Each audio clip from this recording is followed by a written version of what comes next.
So, Oscar season is upon us, and I thought I'd do a series of videos looking back on the previous 4 decades and ranking what I believe are the best out of the winners. And that is to say, for this video, I'm going to be looking at the 1980s Oscars, specifically for Best Picture. And we're going to go through all 10. We're just going to list the films that won in those years, but I'm going to do them in the order of my preference.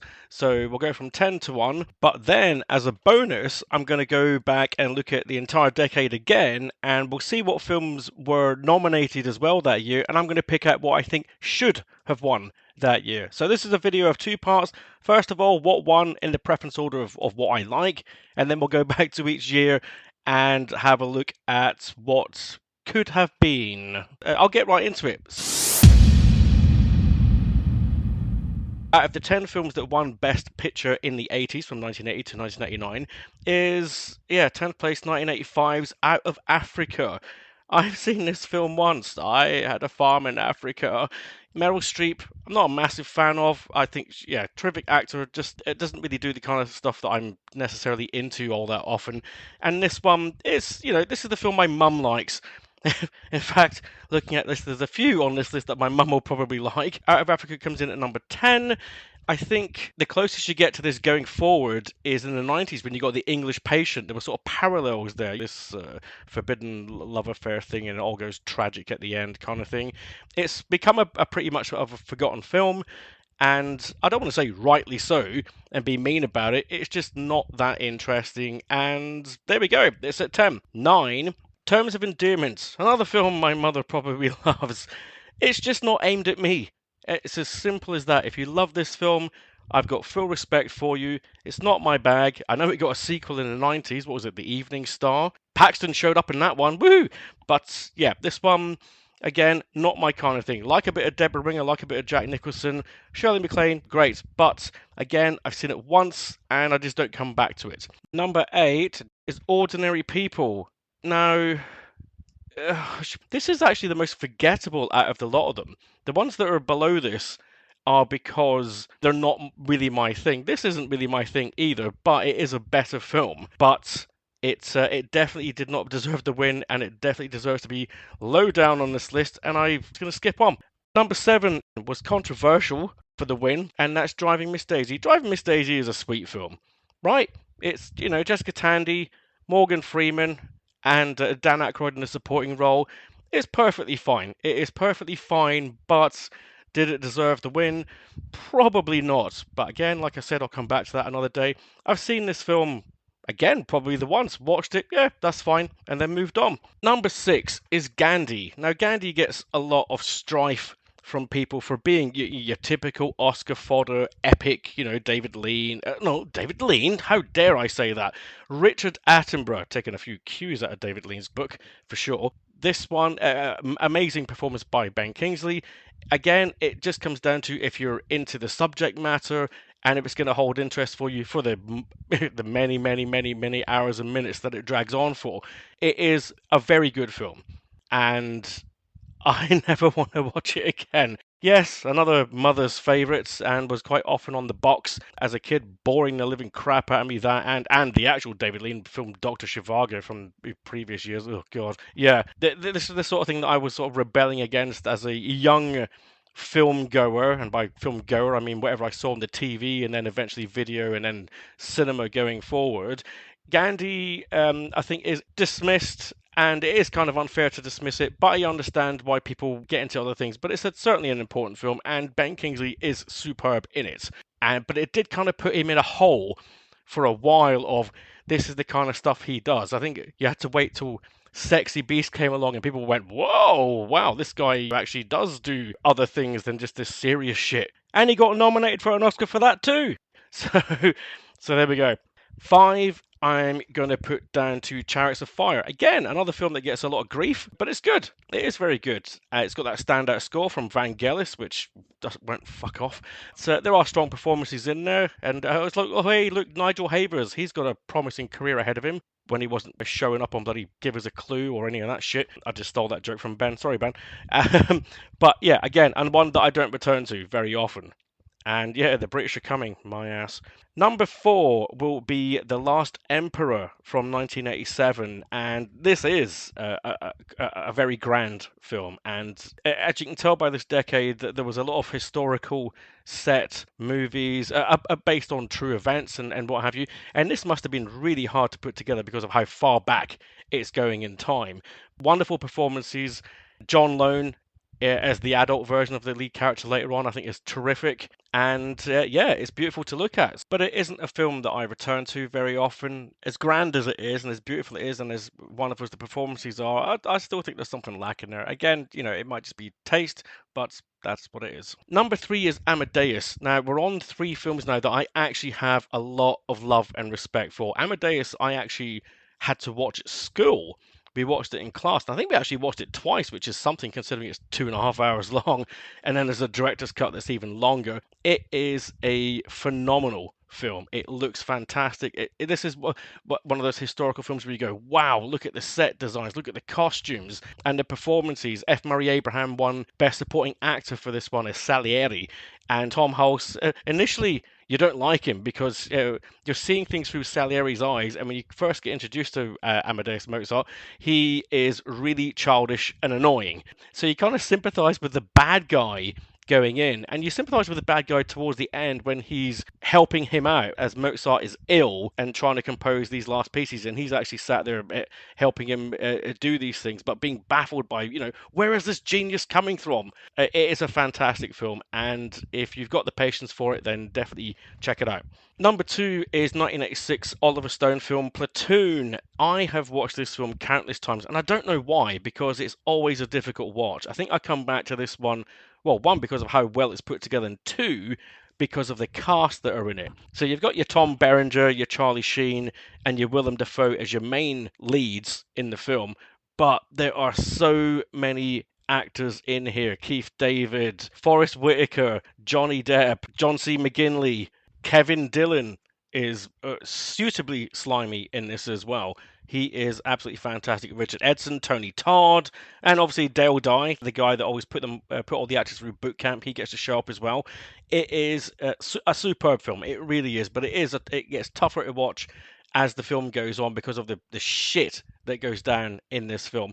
But it is a glorious piece of work and richly deserved its win. Which leaves us with my number 1 choice, which is from 1988, which is Rain Man. Yes, I am a massive fan of Rain Man. When we covered Tom Cruise on our podcast last year, Sean Kennedy and I went head to head and listed our top 10 Tom Cruise performances, and this was at number 1 for me. This was it wasn't overlooked, but it was overshadowed by, in my opinion, an inferior performance by Dustin Hoffman. And Hoffman's perfectly fine in the film, but I think Cruise was way better. There is all sorts of emotions flying about in this film. It's a road trip, it's a great drama, and Cruise gets to go on a wonderful arc from start to end. You really don't like him at the beginning, but you really do sympathize with him at the end, and it is superb. So let's move on with part 2 of this video, shall we? And go back and look at each of the years in the 80s, at the actual films that won for each year, and then I'll pick out what I think should have won.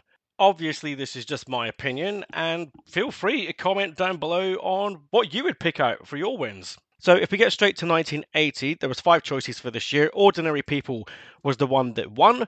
And my choice is the Elephant Man. I think The Elephant Man is an insanely artistic and beautiful movie. I know most other people would go to Raging Bull. I've only seen Raging Bull once. I saw it later in life, and it just didn't do much for me. But The Elephant Man is the film that I saw at school many times. I think we studied it in class. And it really stands out when it comes to, because this was directed by David Lynch, it really stands out in his filmography. And yeah, so that's my choice. That's my choice, The Elephant Man. 1981, Chariots of Fire was the big winner, of course, and this will be a really hard one to guess, right? Yeah, Raiders of the Lost Ark. I don't need to go into detail. I've talked enough about Spielberg on this show to just move on, so we will move on. 1982, Gandhi was the winner. My pick is, oh, wow, I'm actually back to the Spielberg. I'm going to have to go with E.T. the Extraterrestrial. Yep, I actually, to be honest, haven't seen Missing, so I'm sort of cheating a little bit here. I really should have seen all the films in all the years, but I have seen Tootsie and The Verdict. I think The Verdict's really overrated. I was really disappointed with that because I'm a big fan of David Mamet as a writer, but what are you going to do, right? But yeah, E.T.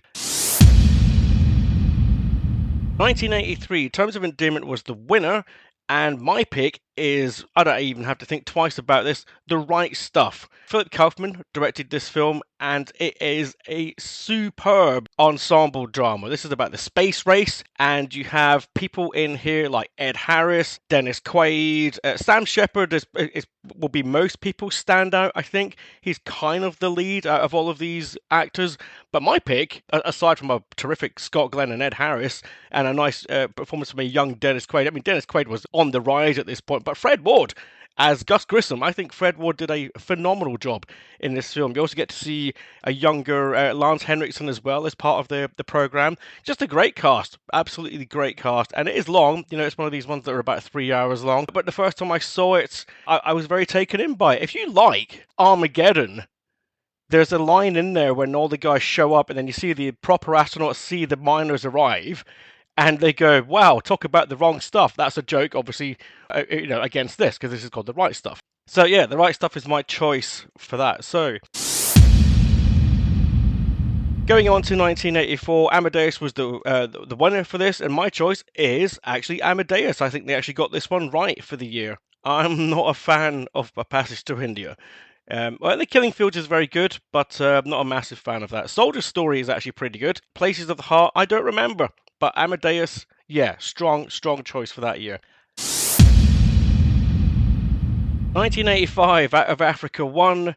And no, I don't think Spielberg's The Color Purple should have been won. There's flaws with that film that I just still can't get over. There's two films in here that I actually really like. Prizzi's Honor is one of them. It's more of a cult film though, cult sort of gangstery, mobstery, love story, the black comedy all rolled into one with Kathleen Turner and Jack Nicholson is definitely worth checking out. A film directed by John Huston too, so I always like his work. But my pick's actually going to be for Witness. I think Witness just comes together very well, and essentially it's a thriller, but it's also a fish out of water story set in the Amish community with Harrison Ford's police detective having to hide out there, having saved the life of, having to protect the life of a small child, and by turns his mother as well. And it's superb. It's really good. It's a nice observance on other society and tolerance and things like that. I don't think we've really had a film set in this community since that's done as well a job as this one has. If anything, TV and films tend to make fun of that community more often than they do respect it. 1986, Platoon was the winner, and Platoon is my pick. And I've already talked about that earlier on, so I'll just move on. 1987, The Last Emperor was the winner, and my pick is, I think, also going to be The Last Emperor. Moonstruck is fine. Broadcast news is fine. Fatal Attraction is very good, but I just don't see it as a Best Picture winner. So I think they actually got the right one with the Last Emperor. I think it's kind of a weak year. Sometimes you get a weak year when the film that wins is deserving above the rest, but still not as great as compared to the rest of the year. This is 1987. This is RoboCop year. This is Predator year. We covered the year 1987 on our podcast. It was one of our early shows. I think it might have been our second episode when we transitioned to Film Utopia. And there are so many great films that came out this year, and none of them have been listed here, which is very sad. Just go look up 1987, films in 1987, and you'll be astonished. Moving on to 1988. Rain Man was the pick, and I just gushed about Rain Man at the end of this. This was my favourite Oscar winner for the decade, and yet it is not my favourite film of this year. That is listed on this list. My pick is actually Mississippi Burning. I freaking love Mississippi Burning. This is an Alan Parker movie, and kind of like with Platoon, it's one of those films that has great leads. So you've got Willem Dafoe popping up again, and Gene Hackman, who is superb. He has the more glorious role because he has more to do. You get to see him sympathise more with the locals. You get to see him being hard on the officials, and you get to see him hard against the people that he's working with. But you also get to see him have some softer time with Frances McDormand's character as well. Whereas Willem Dafoe is basically playing the straight man, the straight-laced, boring guy. But again, he still does a wonderful job. But it's the supporting cast in this. You just point and go, wow, there's R. Lee Ermey, there's Stephen Tobolowsky, there's Michael Rooker, Pruitt Taylor Vince, Kevin Dunn, Tobin Bell. Yeah, see a face and go, oh wow, that guy. And they're all trumped by a fantastic performance by Brad Dourif. Brad Dourif is just evil incarnate in this. Just what a son of a bitch that he plays. And it can't be easy to take on a role like that, considering, we're talking about real life situations and how people actually treat others in real life, and him having to play that role. It couldn't have been fun, but I bet it was blood fucking interesting to go there. Wow, talking a lot about Mississippi Burning, but that's how strongly I feel about it. It looks wonderful. It's got a fantastic score by Trevor Jones, and I recommend people check it out. 1989. Driving Miss Daisy 1, yeah, I ain't picking that. Most people would go for either My Left Foot or Born on the 4th of July, but I actually prefer Dead Poets Society above both of those films and Driving Miss Daisy. And yet I find myself going, nope, Field of Dreams all the way. It's much more simplistic, I guess, compared to some of these other big, well, apart from Driving Miss Daisy, Oscar winners. I love the fantasy of the story and the whole father-son connection throughout that culminates at the end. It just has me going. And obviously it's a Costa movie, so I'm a sucker for that. Dead Poets Society, like I said, is probably the more Oscar-y of the two, so there's that to bear in mind. But you don't get second place at the Oscars. It's just there's only one person that takes away the award, and I would give it to Field of Dreams. So that's it. That's my little look at the 80s. I'm going to be back with a look at the 90s. So please please subscribe, please give us some comments. I would like to know what other people think. We're always into other people's opinions, otherwise we're just talking to ourselves with no one out there. See you soon.